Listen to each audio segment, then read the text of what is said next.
My first rule when starting a project in a cross-cultural setting is don't rush.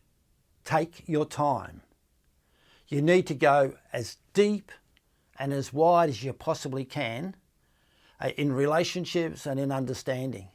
So take your time, don't rush.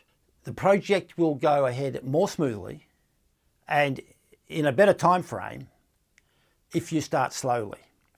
There's always the temptation to want to get your activities sorted out quickly, get your logical framework in place and sort through the end objectives. But don't do that quickly. The reason is that program planning is primarily about people. It's about understanding people. It's about people connecting together. It's about people using their resources together and they're sharing their skills together. It's about managing people, not managing activities. It's about having a shared common goal that is refined over time as you get to understand each other. So rule number one, I'll say it slowly, do not rush. Take the time to go deep and to go wide. And to help you with that, I use 4 categories in my thinking of how to go deep and how to go wide. And it's go deep and wide, number one, in knowing and understanding the community. Number 2 is go deep and wide in knowing and understanding your partners. And number 3 is go deep and wide in understanding the team that you work with. And finally, a fairly obvious one, but one we often lay aside, is go deep and wide in understanding yourself. Because those 4 areas totally interplay and interact.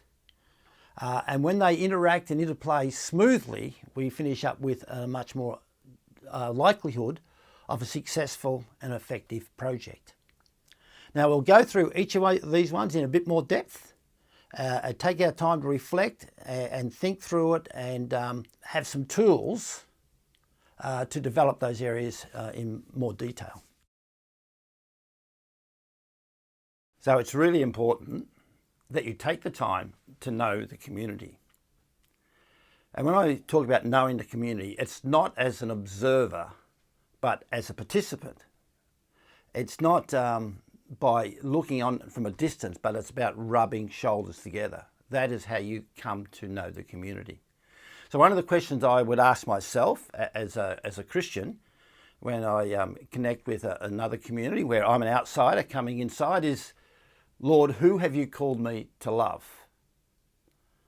Who have you called me to come alongside and to hear their stories, hear their pain, understand something about their life? So in order to go deep, you often need to go deep with a few and really understand their life and share life together. So number one, in terms of going deep within a community, is who am I to go deep with? And expect that to happen. And as you do that, it's really important that you also listen to the stories that are being said. Stories are really important, so to listen to them respectfully and learn from those stories. Stories about life, stories about values, whatever they might be. And you can listen to stories widely across the community, not just from a few, but also from others. So you learn from those stories, and that takes time. And really going deep, you want to also respect the language and the culture. Allow yourself to learn from the culture, learn from how they view the world, rather than you bring your worldview to judge their world. And again, that all takes time. In terms of language, it's always worth the time to learn language that is spoken around the camp, that is spoken intimately between people, rather than just working with a national language all the time, or the language of power. Because when you do that, you come as a learner, and that is really important that you are seen to be a learner rather than a judge, right, or the giver of knowledge, that you go there as a receiver of knowledge. Because often these cultures we work with go back hundreds, thousands of years, and they're rich with understanding, yet from the outside are often not seen as that way. So if you're going to come in to run a project, a long-term project, you must be willing to learn from their perspective. And learning language is an important part of that. In order to do that, a language survey, you can use some tools to get in, not other than just conversation around the campfire or mimicking some local language. You can do genuine language survey, and often there has been linguistic work done in that community, and it's worth you taking the time to learn from that. That leads on to the next one in terms of going deep is do your research. Be willing to learn from others. Be willing to learn what others have found out about that community. So whether there's anthropology research, linguistic research, any sort of research or stories that have been written by the community themselves, any of those information that's in the public domain, well, don't be slack, don't be lazy. Do your research and learn as much as you can from others who have become part of that community. Finally, in terms of going deep, when you go deep as a participant, you actually don't really control that too much. So it can become a little bit unwieldy, but you've got to be ready to accept that. Now, let me give you an example from my own personal experience about what participation looks like rather than observation, and what going broadly into community as well as deeply with a few looks like. When I went into an Australian Aboriginal community a long time ago, when I was a younger man, much younger than I am now, I joined up with the local Aboriginal football team and played with them in their competition. Now, I was the only white fella in that black football team, which was quite unusual. And they welcomed me and we had a good time playing together.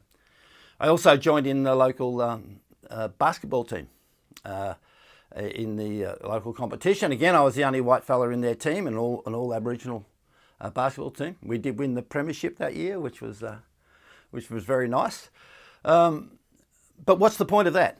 The point is that if you're a participant in the community, you don't just participate with the few who you see as part of your project and get your project objectives achieved.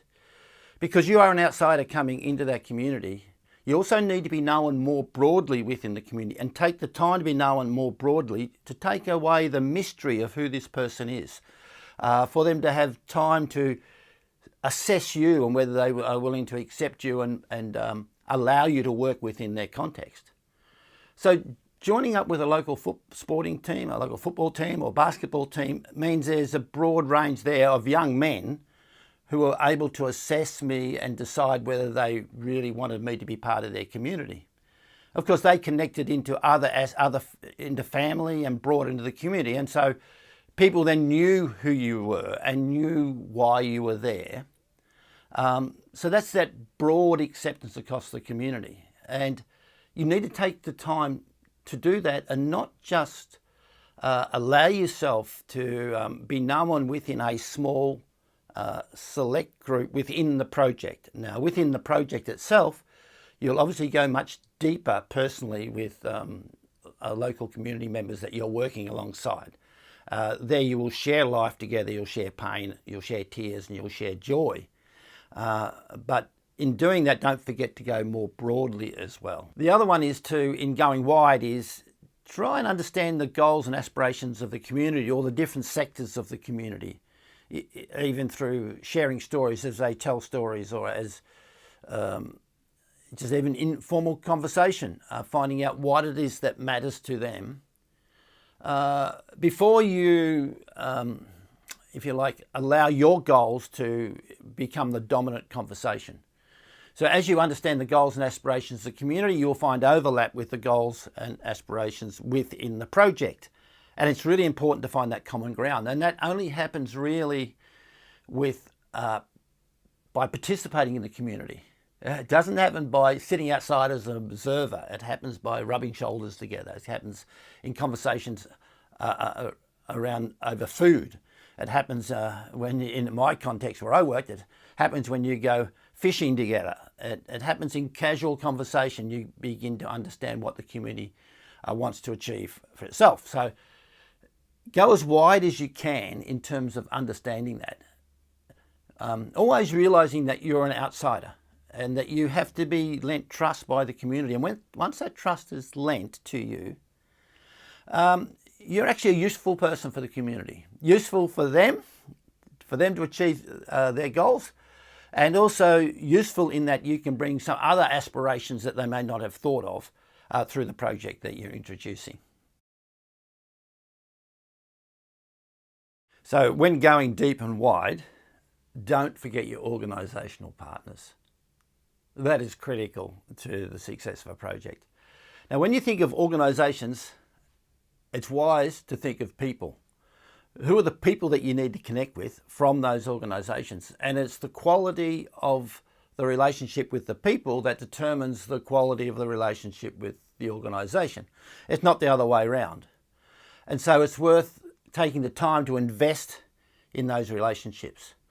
And it's important to think about how you view the relationship. For me, it's like, I like the comparison between, is it a romance that's going on?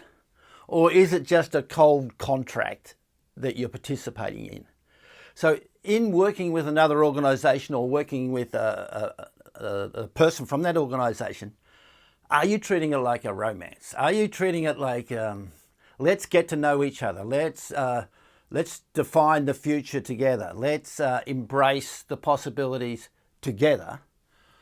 Or is it over the other side where, no, it's just a contract and I want these outcomes from you and that's all, and let's not get too close? Now, I would argue for a long-term effective program, embrace the romance, embrace the idea of a marriage, embrace the idea that you are committed to each other and you want to get to know each other.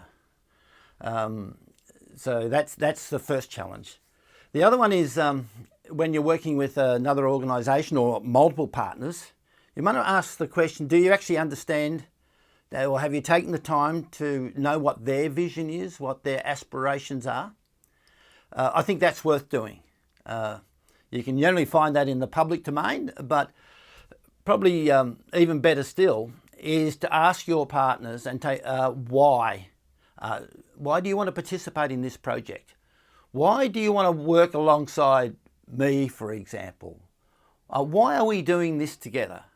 And it's worth taking the time to hear their why and share your common stories around those aspirations, because you will have them. And that will tie you together more than you were before. So when I think about organisations, think personal still, think people, and think romance, not contract.